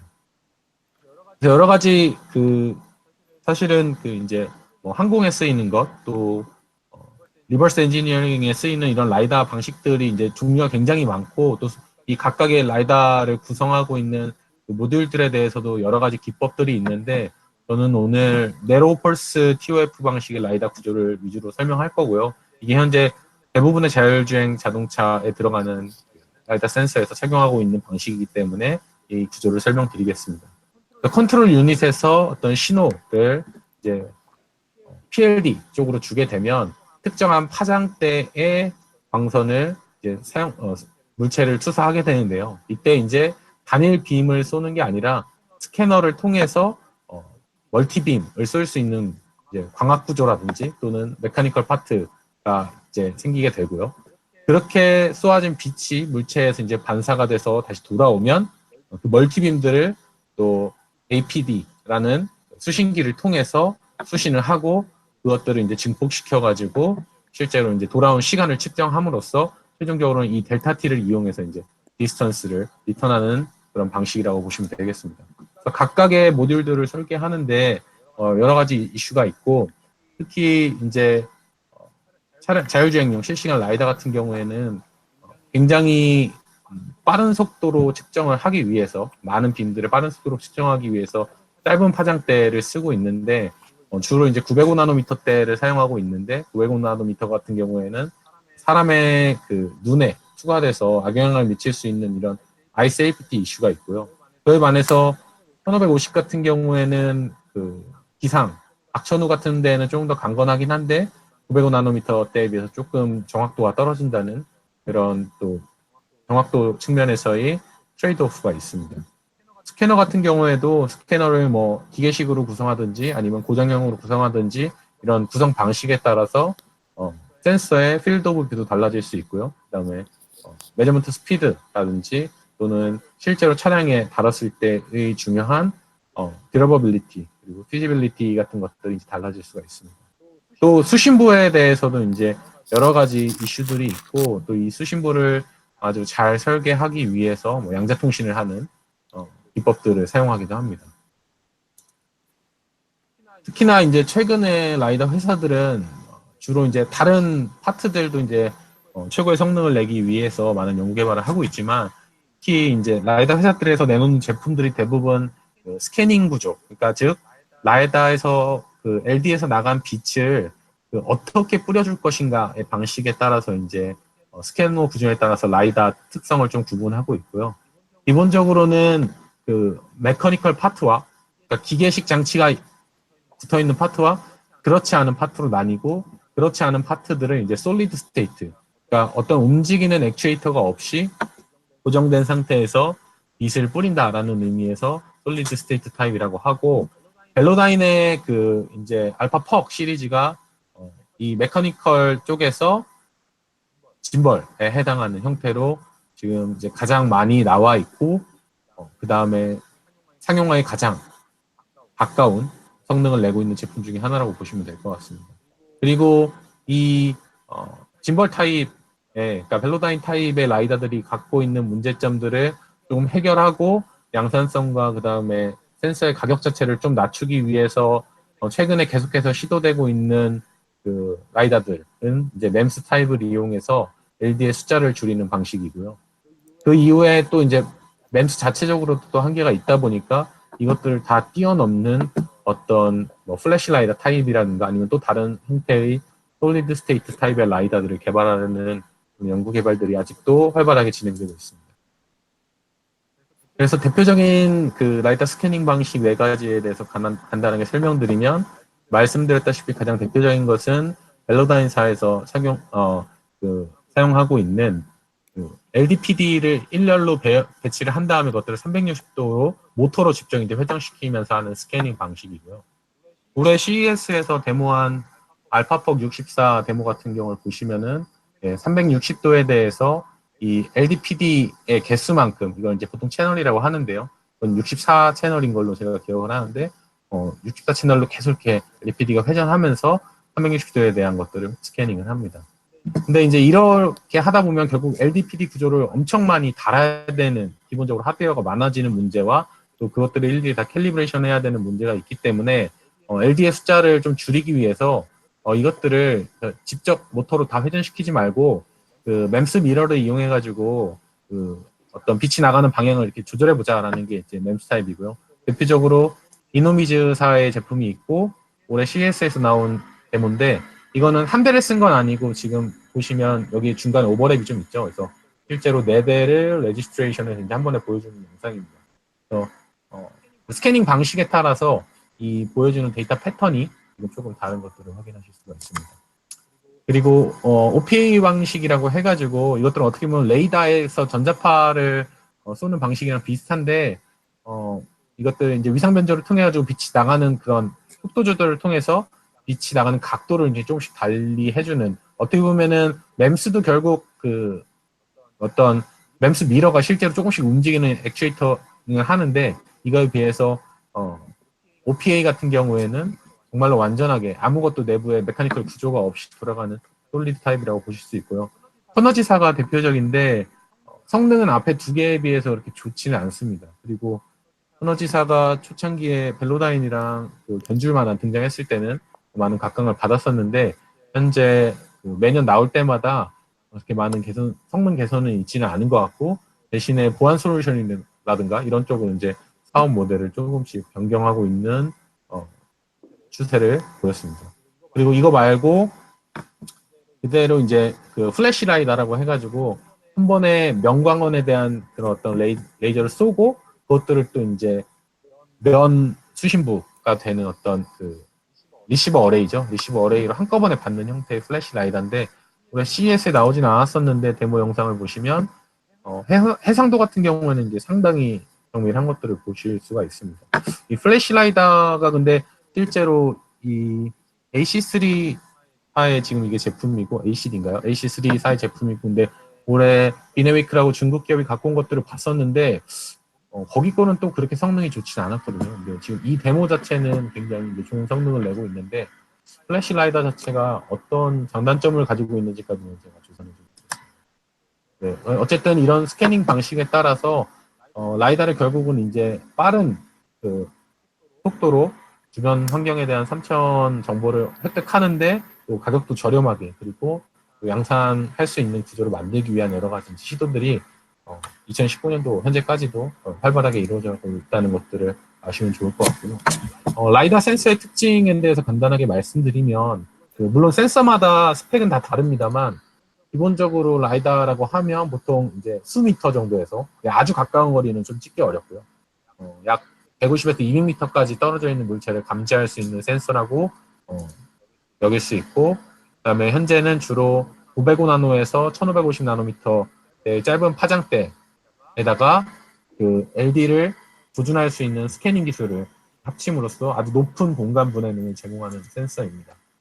필드 오브 뷰 같은 경우에는 벨로다인의 그 기계식 회전형 라이다가 이제 360도 수평 방향을 찍고, 그다음에 필드 오브 뷰도 약 25도에서 30도 정도 돼가지고 현재 자율주행 쪽 또는 ADAS 시스템에서 쓰이는 센서 중에서는 사실상 필드 오브 뷰 자체는 이제 굉장히 넓은 편이라고 볼 수 있고요. 대신에 그 아까 뭐 제가 초반에 라이다 어플리케이션 설명드릴 때 뭐 기후 대기 측정 이런 얘기를 조금 했었는데 실제로 이 레이저 빔이 나가면서 뭐 비나 안개, 먼지, 눈 이런 것들에 이제 또 반사돼 가지고 돌아오기도 하거든요. 그래서 사실은 그런 것들을 이용해서 기후의 어떤 변화라든가 이런 것들을 측정할 수도 있지만 자율주행 입장에서는 이런 악천후에서는 좀 성능의 저하가 발생할 수 있는 이런 약점이 있고, 대신에 아까 제가 잠깐 언급해드렸던 것처럼 이 파장대를 좀 바꾸면 악천후에서도 성능이 개선되긴 하는데 또 이것들에 따른 정확도가 좀 감소되는 트레이드 오프가 있습니다. 그리고 라이다도 액티브 센서긴 하지만 뭐 빛의 영향을 어느 정도 받습니다. 그러니까 우리가 일반적으로 알고 있는 뎁스 카메라랑 어떤 비슷한 환경이라고 생각을 하시면 될 것 같아요. 다만 LD의 빛의 세기가 뎁스 카메라에서 쓰는 인프라레드 영역보다는 훨씬 더 태양광에서 이제 안 나오는 파장대이기 때문에 영향을 덜 받긴 한데 그래도 태양광이 이제 많이 비치는 환경에서는 조금 측정 오차가 발생하거나 또는 측정 범위가 좀 줄어들 수가 있고요. 이런 것들은 이제 라이다 외부적으로 이제 광학 필터를 어떻게 설계하느냐에 따라서 성능 개선 여지가 있는 편입니다. 그러나 이제 야간 같은 경우에 카메라 같은 경우에는 이제 야간에 아예 안 찍히긴 하는데 라이다는 액티브 센서이기 때문에 야간에는 오히려 이제 성능이 더 잘 나오는 이런 특징도 가지고 있어서 카메라 같은 센서와 특히나 이제 상부적으로 사용하는 데 굉장히 유용한 센서입니다. 현재 벨로다인에서 이제 최고 좋은 모델 같은 경우에는 약 1억 원 정도씩 가격을 한다고 지금 알고 있고요. 제대로 이제 판매도 일반인들에게는 판매를 안 하는 걸로 알고 있습니다. 그리고 그런 것들을 약간 이제 모사한 제품들이 현재 약 1,000만 원대 내외로 지금 센서들이 포지션해 있고 많이 쓰시는 벨로다인의 VLP16이 이제 16 채널이긴 하지만 500만 원대에 형성돼 있어가지고 아마 테스트용으로 많이 쓰실 거고, 근데 실제로는 데이터를 찍으려면 뭐 32채널, 64채널 또는 그보다 조금 더 높은 채널 수를 가져가야지만 객체 인식이라든가 또는 주행에 조금 도움이 되기 때문에 그런 부분들을 고려를 하셔야 될 것 같습니다. 어떤 라이다의 특징에 대해서 제가 간단히 설명을 해드렸는데 이것만 가지고는 조금 스펙이 다 다르다 보니까 애매한 부분이 있을 것 같아서 가장 유명한 벨로다인의 64채널짜리 라이다를 기준으로 스펙을 설명드리면 현재 라이다 수준이 지금 어느 정도 범위에서 상용화가 돼 있는지 아마 아실 수 있을 거고요. 사실 이 자료는 2012년도에 나온 자료긴 한데 그 이후로 어떤 다양한 구조가 나오긴 했지만 그 하드웨어의 성능 자체가 엄청나게 막 향상되진 않았습니다. 대신에 이제 굉장히 소형화되고 가격이 많이 다운되고 이런 발전이 있었고요. 그래서 벨로다인 64 채널 같은 경우에는 120m 정도를 찍을 수가 있는데 R이라고 하는 게 그 대상 물체의 반사도가 이제 80% 정도 됐을 때, 그러니까 들어온 빛이 80% 정도 반사되는 재질일 때 이제 120m를 찍고 그게 정말로 반사를 안 시키거나 다 흡수시키거나 또는 정반사를 시키는 그런 재질 같은 경우에는 약 50m까지밖에 못 찍는 이런 한계를 가지고 있고요. 수평에 대한 SOV는 아까 말씀드렸다시피 이제 회전 방식이기 때문에 360도를 다 찍고, 그 다음에 버티컬에 대해서는 2도에서 마이너스 24.8도까지 30도가 좀 못 미치는 각도를 찍는데, 앵귤러 벨로시티는 수평에 대해서는 약 0.1도, 그리고 수직에 대해서는 0.4도 정도로 되어 있다고 보시면 되겠습니다. 그리고 스핀 레이트가 이 한 바퀴 회전하는 속도를 말하는데, 결국은 스핀 레이트가 빨라지면 그 헤르츠, 프레임 퍼 세컨이 높아지긴 하지만, 그렇게 되면 이제 호리존탈에 대한 레졸루션이 이제 떨어질 수밖에 없는 걸로 보시면 될 것 같고요. 지금 0.09도가 아마 5Hz일 때지 않을까 싶습니다. 이건 제가 한번 확인을 해봐야 될 것 같습니다. 그리고 실제로 포인트는 이 정도 개수가 들어온다라는 것들을 알고 계시면, 라이다 센서가 현재 어느 정도 수준에서 동작이 가능한지, 또 어떤 특성을 가진 센서인지를 아실 수 있을 것 같습니다. 네, 이어서 오늘의 또 다른 주제인 HD맵에 대해서 설명드리도록 하겠습니다. HD맵 같은 경우에는 자율주행 자동차를 위한 정밀 지도라고 보시면 될 것 같고요. 실제로 지금 자율주행을 위한 자동차들이 뭐 GPS, 스테레오 카메라, 레이더, 라이다, 그다음에 이 밖에도 뭐 휠 오도메트리나 INS 시스템 같이 굉장히 많은 센서 구성, 그리고 또 클라우드와 연결되는 이런 구성을 함에도 불구하고 여전히 그 오차가 많이 발생을 하는데요. 그러니까 모든 상황에서 이제 완벽하게 잘 동작할 수는 없는데, 이런 것들이 이제 더 신뢰성과 안전성이 더 강화돼야지만 실제로 이제 자율주행 자동차로서의 어떤 시장에 내놓을 수 있게 됩니다. 그래서 여기서 지금 가외성이라는 이 리던던시의 개념을 잠깐 얘기해 드릴 텐데, 실제로 저 같은 경우에는 리던던시라는 단어는 주로 부정적인 단어로 많이 받아들였었어요. 그러니까 어떤 불필요한 것들 또는 중복돼서 필요 없는 정보들, 이런 것들로 이제 많이 여겼었는데, 최근 자율주행 시장에서는 이 리던던시가 그 안전성을 높이기 위해서 꼭 필요하다. 그러니까 카메라가 볼 수 있다고 해서 라이다가 볼 필요가 없는 것들이 아니라, 카메라도 보고 라이다도 봄으로써 어떤 상황에서도 로버스트하게 동작할 수 있는 그런 시스템이 필요하다.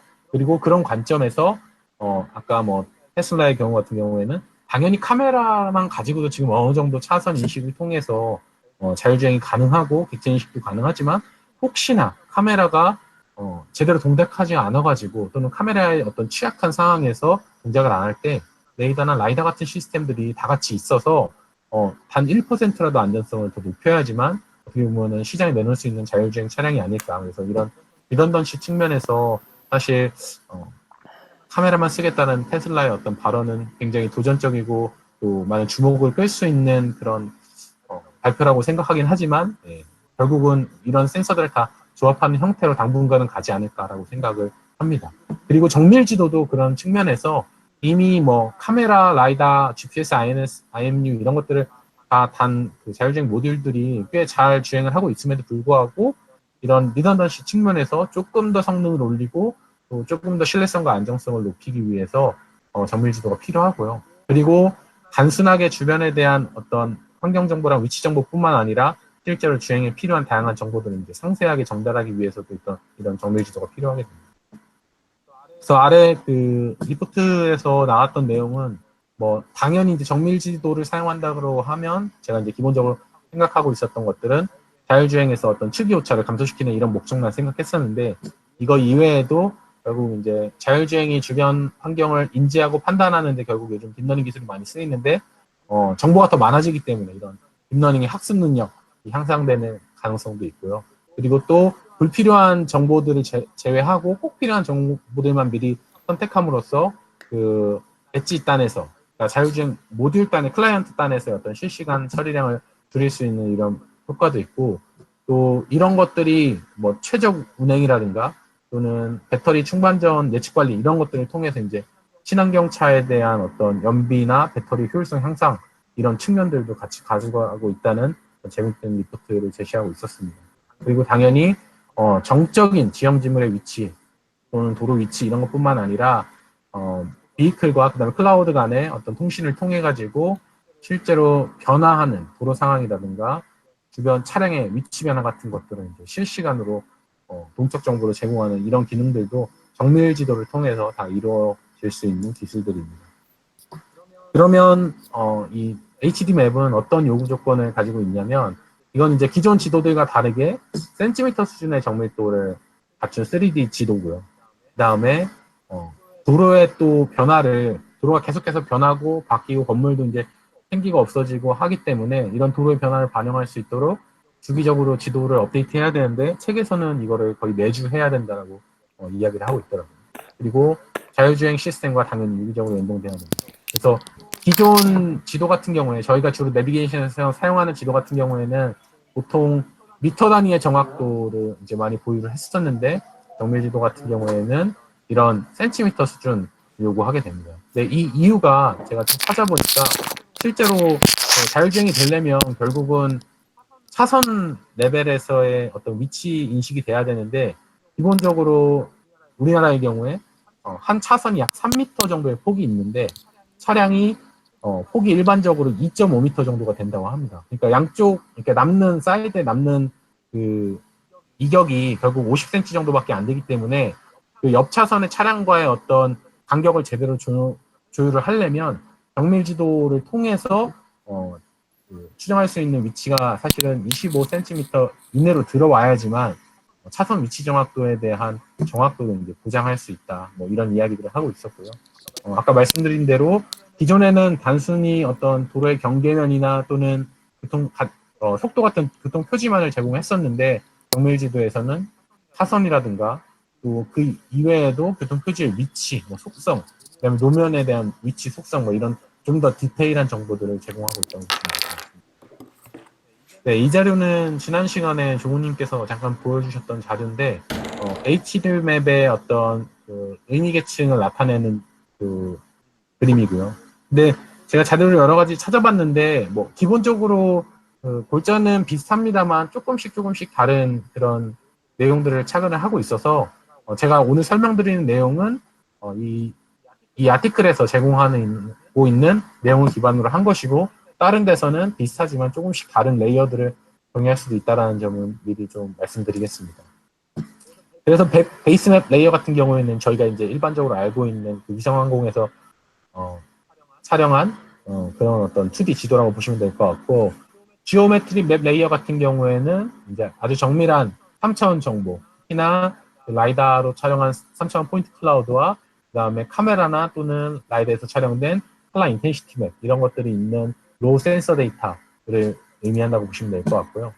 시멘틱 레이어에서는 도로 위에 있는 의미 있는 그렇지만 정적인 객체들 예를 들어서 뭐 도로 표지판이라든가 아니면 건널목에 대한 표시라든가 또 주차 공간이라든가 이런 것들에 대한 정보들을 이제 시멘틱 레이어에서 제공한다고 보시면 될 것 같고요. 그다음에 맵 프라이어 레이어 같은 경우에는 그 이제 동적인 어떤 요소 중에서 이제 우선순위를 정해야 되는 뭐 이런 정보들이라고 하는데 여기서는 예로 든 것들이 예를 들어서 교통신호 같은 경우에 뭐 빨간색, 파란색, 빨간색, 그다음에 초록색, 노란색 그리고 뭐 좌회전 신호가 이렇게 있다. 그러면 이것들이 순서가 각 그 트래픽 시그널마다 이제 다 다를 수가 있는데 그런 것들에 따라서도 이제 판단을 하거나 뭐 아니면 미리 주행 예측할 수가 있고 이런 기능들이 있기 때문에 이런 우선순위를 어디에 둘 것인가 또 상황 판단할 때 우선순위를 뭐 직진해 둘 것인가 좌회전해 둘 것인가 이런 정보들을 갖고 있는 게 이제 맵 프라이어리티 레이어에서 제공하는 정보라고 보시면 될 것 같고 리얼타임 레이어는 말 그대로 실시간으로 변화하는 어떤 공적 정보 그래서 뭐 교통량뿐만 아니라 주변에 움직이는 다른 차량들의 정보라든가 또 사고 지역 뭐 이런 것들에 대한 정보를 담고 있는 것이라고 보시면 될 것 같습니다. 네, 이런 HD맵은 현재는 지금 MNS라고 불리는 모바일 매핑 시스템을 통해서 제작이 되고 있고요. 아까 말씀드렸던 대로 수십 센티미터 정도 되는 정확도의 3D 지형과 도로 정보를 수집하는 목적으로 하고 있고 대표적으로 뭐 리글이나 옵텍, 히어로 탐탐, 그다음에 미쓰비시 그리고 국내 네이버랩스나 현대 MN 갑자기 이름이 생각이 안 나네요. 아무튼 국내에도 이제 이런 것들을 시도하고 있는 기업들이 있습니다. 그래서 마찬가지로 사실 센서 구성 같은 경우에는 슬램을 하기 위한 차량 시스템이랑 거의 동일하긴 한데요. 좀 더 정확도가 높고 정밀도가 높은 산업 레벨의 어떤 고가 장비들로 구성이 되어 있고 일반적으로 이런 회사들에서 제공하고 있는 시스템은 보통 뭐 몇 억에서 많게는 15억 수준까지도 한다고 합니다. 그리고 이렇게 그냥 데이터만 측정하면 되는 것들이 아니고 이거를 결국 이제 정보로서 가공을 하는 후처리가 필요하기 때문에 또 실제로 이 후처리하는 과정에서 상당히 많은 부분은 그 전문가들에 의해 매뉴얼하게 지금 작업이 되고 있다고 하네요. 그래서 상당히 많은 비용과 또 시간을 소모하는 그런 작업이고 또 동시에 이런 방대한 자료를 저장하려면 메모리라든가 저장 공간의 이슈도 있다고 합니다. 그래서 ATD맵 제작을 위한 그 MNS 시스템의 한 가지에 지금 미쓰비시 일렉트릭의 어떤 예를 보면 일반적인 슬램 어떤 자율주행 차량이랑 비슷하게 다 카메라, 그다음에 뭐 라이다, 레이다, 그다음에 GPS, IMU 그리고 윌 오도메트리 이런 것들이 다 이제 잔뜩 붙어 있는 것들을 확인하실 수가 있습니다. 실제로 네이버 랩스에서도 이런 하이브리드 MNS 시스템을 개발하고 있다고 해가지고 제가 잠깐 갖고 왔는데요.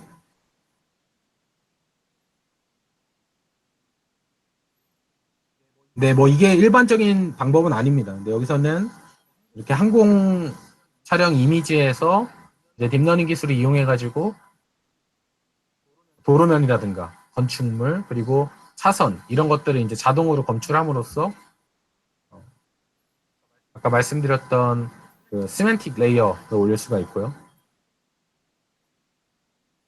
그리고 조금 더 경량화된 MNS 시스템을 이용해가지고 이제 포인트 클라우드와 칼라 지오메트릭 인포메이션들을 아주 이제 정밀하게 융합해서 제공을 하고 있습니다.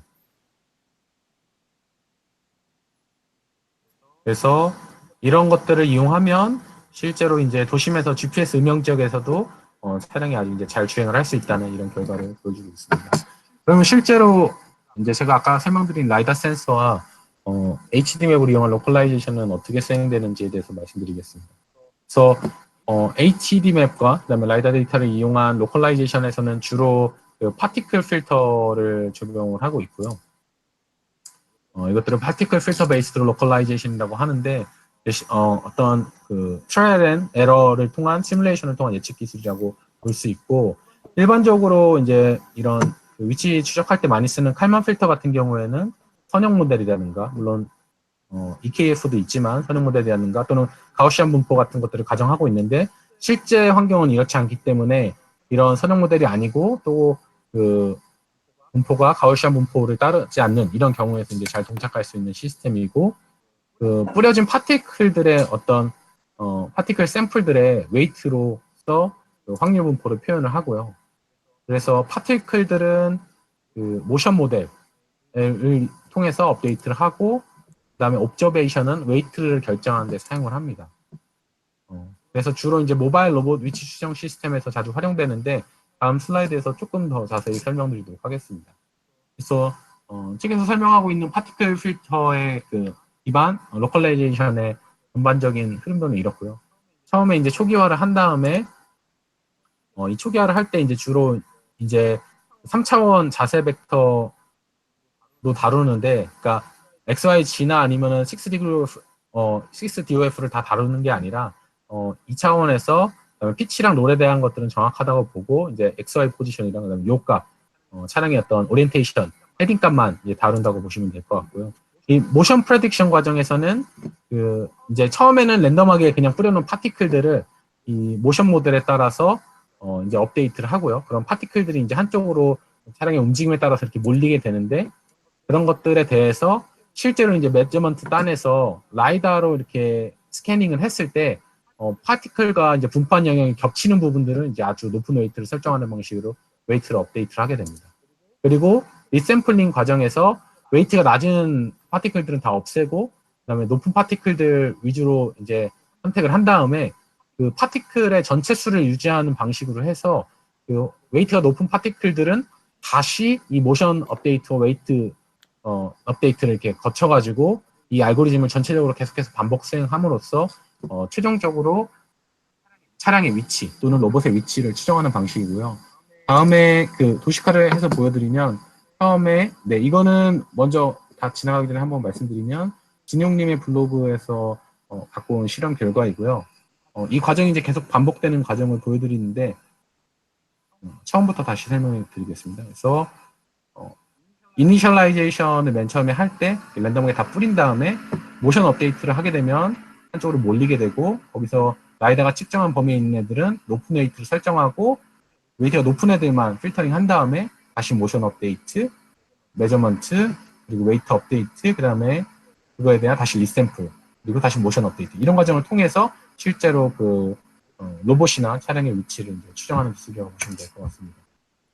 이거는 오늘 낮에 동원님이 공유해 주셨던 영상인데, 실제로 파티클 필터를 이용해 가지고 라이다와, 그 다음에 여기서는 3D 맵이 있는 것 같지는 않고요. 이 도로에 대한 차선 맵이 있는 영상인 것 같은데, 이것만 가지고도 파티클 필터, 이 파티클들이, 높은 웨이트가 있는 파티클들이 선택된 거겠죠.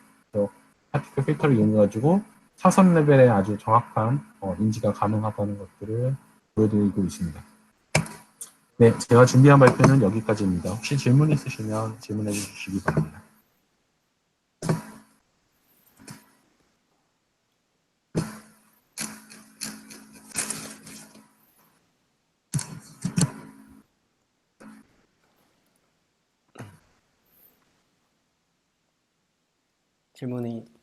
질문이 혹시 있으시면 질문 부탁드립니다. 근데 정리를 되게 잘 해주셔가지고 필요한 부분이 많았던 것 같습니다.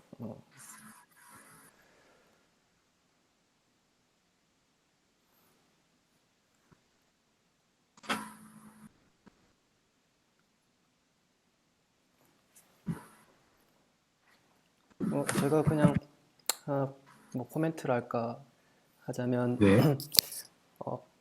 마지막에 파티클 필터를 설명해 주셨는데, 이게 원래 웹이 기존에 주어져야 된다는 그 어썸션이 있고요.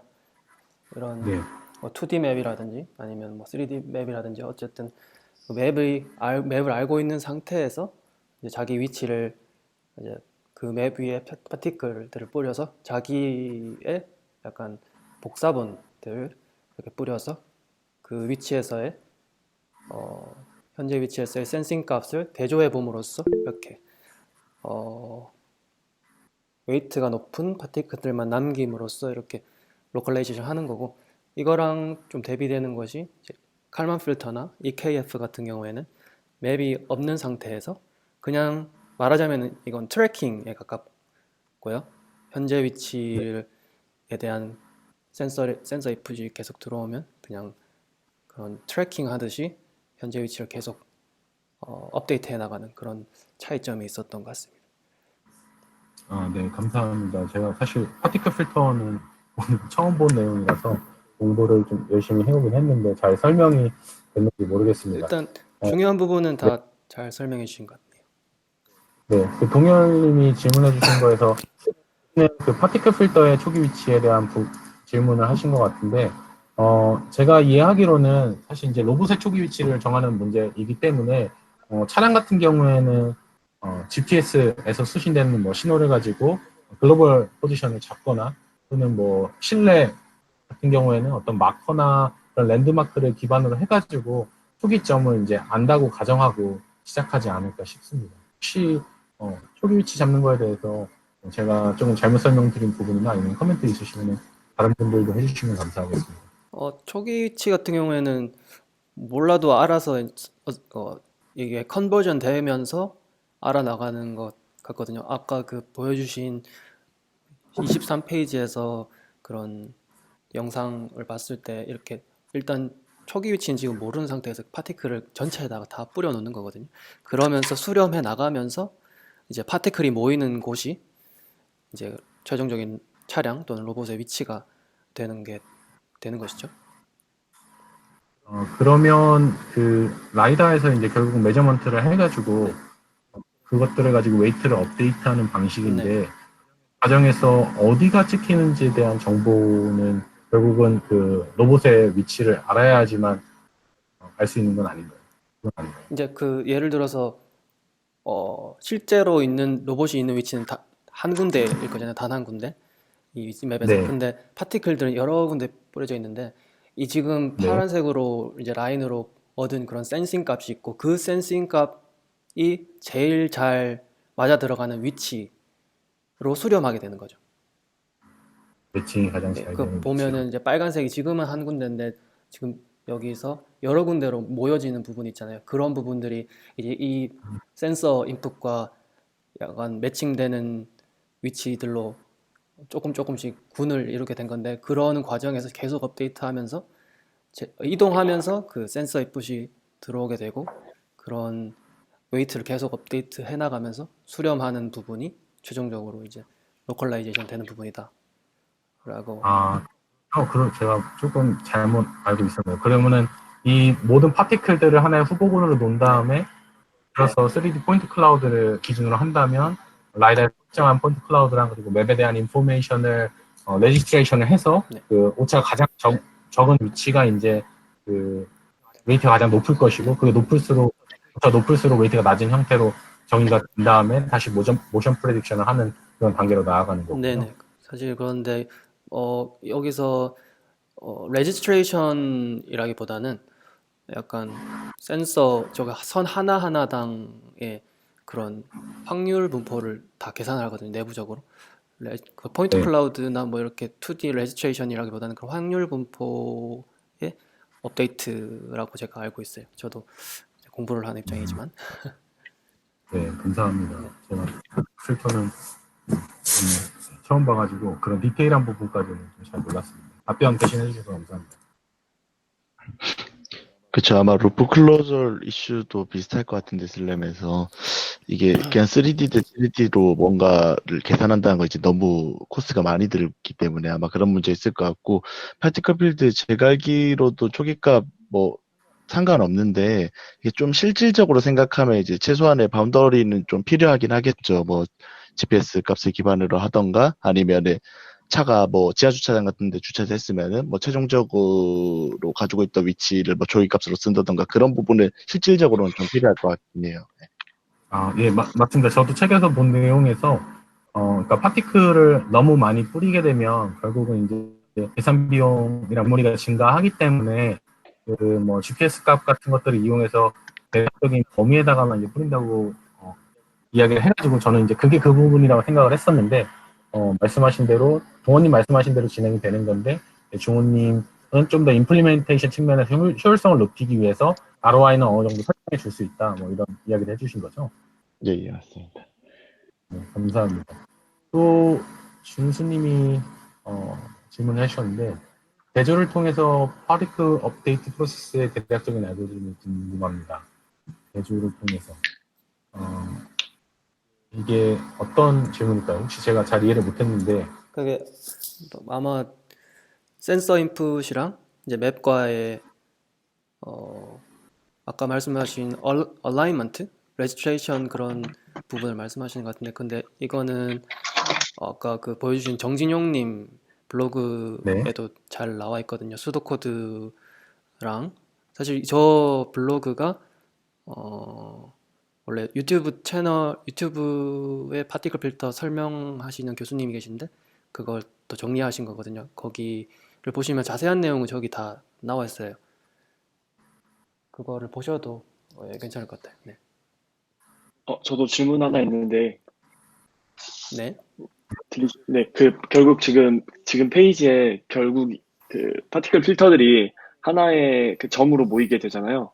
네, 근데 그 모이게 된 점들이 결국 일정한 크기를 가지게 되는데, 그 결과를 원이라고 가정했을 때, 그 반경이라든지 그게 로컬라이제이션의 에러가 되는 건가요? 스테이크들이 이제 다 모였을 때 어떤 구성되는 클러스터에 대한 네, 이 분포를 말씀하시는 거죠? 뭐 어떻게 네. 보면 그럴 수도 있을 것 같아요. 약간 뭐 코베리언스의 공분산이랄까 뭐 넓게 파티클들이 분포해 있으면 이게 조금 정확성이 낮은 거, 로컬라이제이션 정확성이 낮은 것이고 이렇게 모여지는 게 한 점에 가까울수록 더 리얼 값에 가까워진다. 뭐 이렇게 이해를 할 수 있을 것 같네요. 아, 네, 감사합니다. 그리고 또 한 가지 궁금했던 게, 저는 이렇게 라이다를 사용을 해본 라이다가 어떤 거라는 것만 들었던 입장인데 네, 벨로다인처럼 이렇게 메카니컬하게 이렇게 회전하는 라이다가 있고 네, 제가 최근에 들었던 건 하이브리드 라이다라고 들었던 것 같거든요. 네, 네. 혹시 그거는 어떤 라이다인지 알려주실 수 있나요? 하이브리드 라이다라고 하면은 아마 저희 회사 라이다를 말씀하시는 것 같은데, 네.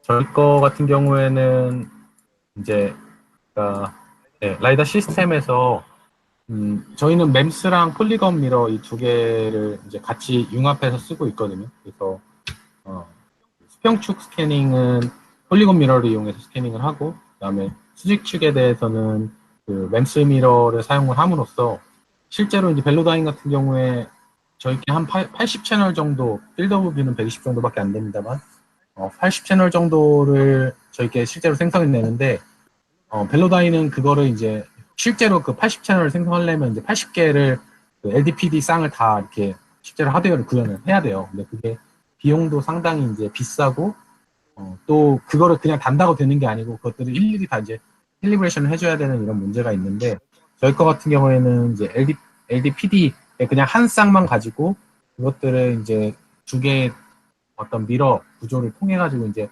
빔을 맨 왼쪽 끝에부터 오른쪽 하단까지 이렇게 다 스캐닝하는 방식이거든요. 그래서 저희는 이제 그런 구조를 착안을 하고 있습니다. 그래서 아마 하이브리드 라이더라고 소개하는 게 세계적으로도 저희 회사밖에 없기 때문에 아마 저희 걸 보신 것 같습니다.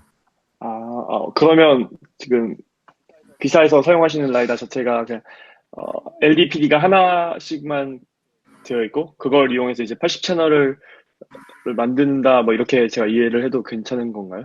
네, 네, 뭐 정확하게 딱 하나씩은 아닌데 이제 PD는 조금 더 많고요. 왜냐면 수신의 어떤 정확도를 높이기 위해서. 근데 결국은 네, 이렇게 하나로 가져감으로써 캘리브레이션이나 이런 데는 효율성을 좀 높일 수가 있고요. 그러면은 자연스럽게 이제 제품을 양산하는 과정에서도 조금 더 이점이 있습니다. LDPD 쌍을 엄청나게 많이 대여를 시키는 것보다. 그래서 실제로 이제 많은 회사들이 LDPD의 구조를 적게 가져가기 위해서 이제 램스 타입으로 지금 이거를 2세대 라이다라고 많이 하는데 넘어온 상태인데, 예, 저희는 거기다가 또 폴리곤 미러 형태를 같이 이제 조합한 형태를 착용을 하고 있습니다. 감사합니다. 네.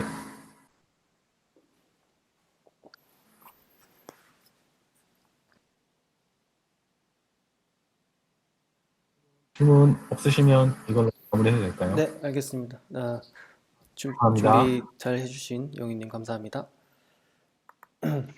그러면 이제 다음 주 6월 16일에는 또 이제 나머지 자율주행을 위한 로컬라이제이션 부분에서 나머지인 비주얼 오도메트리와 추측 항법과 휠 오도메트리에 대해서 김선호 님이 발표를 해주실 예정입니다. 오늘 수고 많으셨고요. 다음 주에 다시 뵙겠습니다. 네, 감사합니다.